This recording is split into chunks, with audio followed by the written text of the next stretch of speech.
Karamihan ng mga sentimento ng kapwa senador ko is to abide by the ruling of the Supreme Court.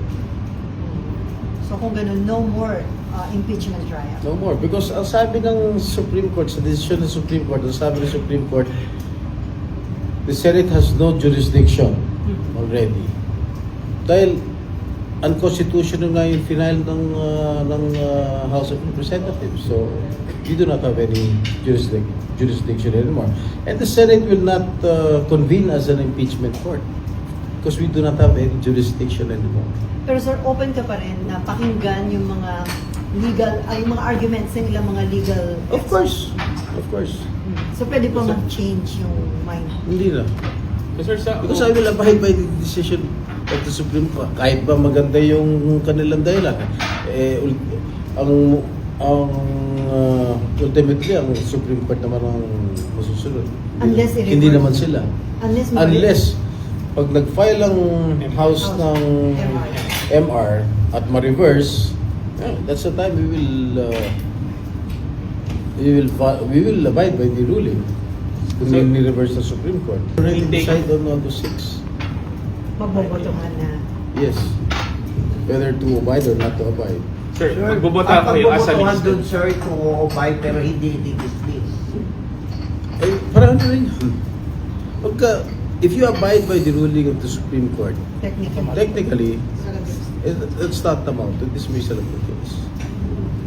Pero di-decision. Well, I'm not a lawyer, pero yun ang interpretation ko, Pero mag-decision kayo as a legislative body, hindi as an impeachment. Yes, no, not as an impeachment court. Dahil we will never convene again as an impeachment court dahil wala na nga kami jurisdiction. Sayang yung rope. Souvenir. Mr. President, having previously served 2 terms in the Senate and participated in an impeachment proceeding in the past, I can confidently say that I am no longer inexperienced when it comes to handling matters related to the impeachment process. Mr. President, Mr. Presiding Officer, personally, malalim po ang hugot ko sa issue ng impeachment dahil minsan ang pinagdaanan namin ito ng aming pamilya. Nang ma-impeach ang aking ama, si dating Pangulong Joseph Estrada, noong panahon ng panunungkulan niya, hindi siya nabigyan ng patas na paglilitis dahil naudlot ito bunsod ng pag-walk out ng mga miyembro ng prosecution panel sa kalagitnaan ng isinasagawang pagdinig noon ng Senado. And the rest, as they say, is history. That's why I feel strongly about following each step in the Constitution. It is a sensitive matter that I take to heart. Mr. President, Mr. Presiding Officer, I vote in favor of remanding the impeachment complaint to the House of Representatives in full adherence to the provisions laid down in our Constitution. The process clearly begins in the House, and it is only proper that we respect this mandate to ensure fairness, due process, and institutional integrity. However, the process should be strictly done in accordance with the Constitution and applicable laws or procedure. Ginoong Tagapangulo, makailang beses ko nang nasabi ito, na ang impeachment trial ay nagdudulot lamang ng pagkawatak-watak sa ating bansa. Gayunpaman, bilang halal na lingkod bayan, batid ko ang mabigat na responsibilidad na kaakibat ng pagiging isang senador. Ang umupo bilang isang hurado sa impeachment trial at nakahanda akong tuparin ito.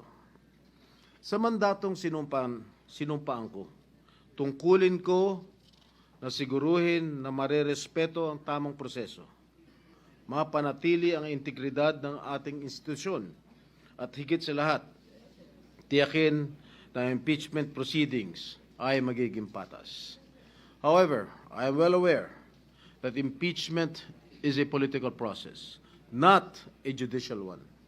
However, in a political process like impeachment, we must adhere to established procedures to ensure that actions are neither arbitrary or driven solely by political agendas. Mr. Presiding Officer, after hearing the positions articulated by some of our colleagues, I too am convinced that the matter of the impeachment complaint should be remanded to the House of Representatives. Thank you, Mr. Presiding Officer. Yung konti ho ng mga self-confessed DDS members at that time, they're not willing No. to testify. When you were DOJ Secretary, why didn't you file a case against the former president? You had all the means, you had all the power to do so. When you were Secretary of the Department of Justice. I actually referred the matter of when Edgar Matobato came to us for witness protection. I rinifer ko po uli yung the DDS matter So what to happened? the wala po. Wala Bakit po. wala? You were a very, very powerful member of the cabinet during the Aquino administration. You did not do anything? It's not To that I pursue did the not case? do anything. To pursue it's the just case? that I asked the NBI to pursue further the investigation. Pero wala na po na i-submit sa akin na report. They were telling me that they had also so much difficulty accessing possible witnesses at the time. All right. One more thing, Madam former Senator. Why is it only in Davao that you had this investigation? Bakit Davao lang? Why were you so focused and why are you so concentrated in investigating Davao?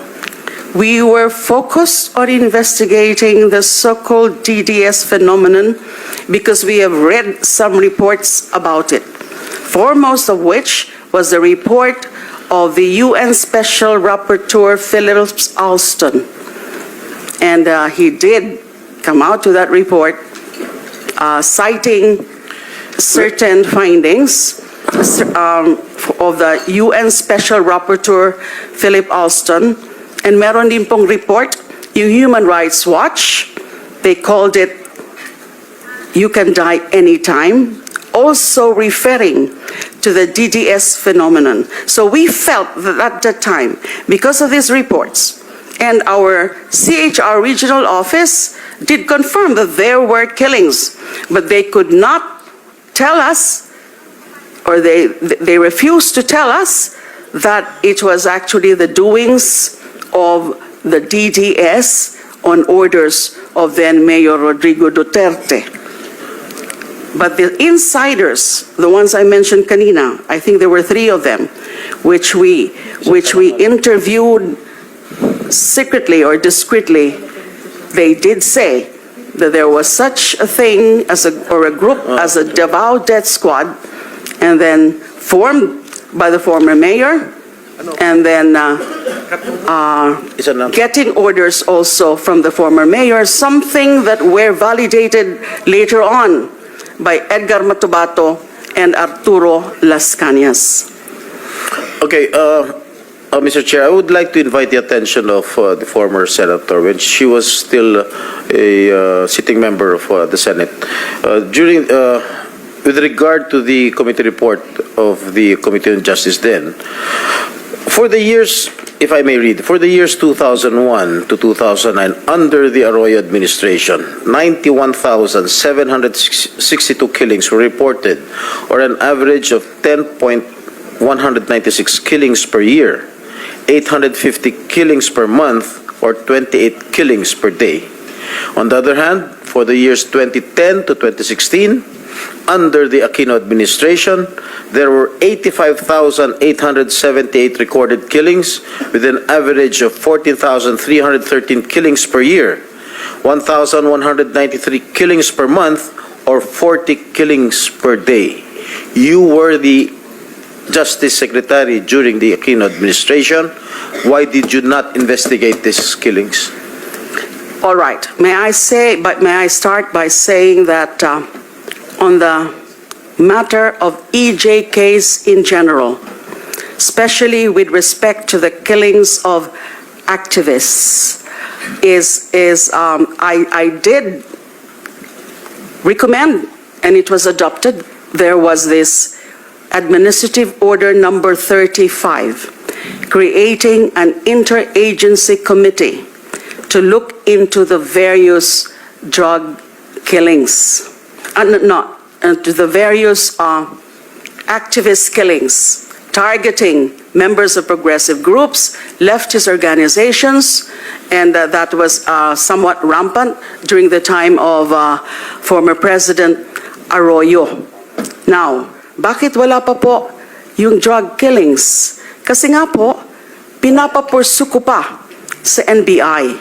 It was not the real focus then of Administrative Number 35, which is the Special Interagency Committee to address extrajudicial killings. Now, talking about the Gordon report, you mentioned the Justice Committee report, which was subsequently headed by former Senator Dick Gordon. Sinabi nga niya po yun, na bakit yung EJ case lang, bakit yung ibang mga EJ case ay hindi natin kailangan imbestigahan o hindi natin inimbestigahan dun sa Senate Committee. Mukhang may problema po sa ganon. Kasi ang nakita ng committee, ng majority committee in coming up with that committee report is that, well, hindi actually nila nakita na may special complexion at the time, at the start of the drug war killings beginning 2016 under the Duterte administration. I'm not talking about the drug war killings kasi wala namang ganong war on drugs specifically in Davao City, although among those, or many of those victimized, were also alleged drug offenders aside from petty criminals and other kinds of criminals. So, nakita dawat yun, and that was the very point of my resolution that I filed calling for an inquiry, na medyo ibang fenomeno nito ngayon sa war on drugs, na ito sa ngalan ng war on drugs ay may mga pinapatay in numbers, substantial numbers, in the name of war on drugs. Kaya dapat, hindi yun naging issue talaga. Bakit hindi na lang natin imbestigahan yung buong mga pangyayari ng mga EJ case in various administrations? What they failed to appreciate, I'm talking about the committee report, is that the focus of my investigation ay yung mga dumadami na halos araw-araw na pinapatay since day one of the former president's assumption into office. And even before his official assumption into office, meron na talaga na mga pinapatay araw-araw, halos araw-araw, nakita natin yon. Thank you, ma'am. So that's supposed to be Mr. Chair. the focus. Ma'am, teka muna, Senate President Pro Tem. No? Reminder to everyone, especially the members of the committee. Ang subcommittee natin, ang instruction natin, Philippine War on Illegal Drugs. Okay. I know malaking overlap niya sa EJK because marami siguro ngang napatay in the name of Philippine War on Illegal Drugs. But this is not strictly an EJK hearing or investigation, okay? Basta klaruhin ko lang po sa inyo lahat, lalo na sa members ng subcommittee. May mother committee tayo, yun ang instruction sa atin. Investigate the Philippine War on Illegal Drugs. Okay, so if I may continue. Mr. Chairman, Yes. can you extend that statement of yours to all members of the Senate? Because I'm not a member of the committee yet. There you will be. So I was just, you will be. I was just making to ensure that all members yes. are oriented properly, Mr. Chair. Thank you, Mr. Mr. Chair, I would just like to wrap up my questioning to Yes. Senator Delima. But I would like to put it on record that the resource person, the former senator, did not answer directly my question, Mr. Chair. And I might be mistaken of defending the former president. I am not defending the former president. In fact, if it is his turn to answer questions, I will ask questions also.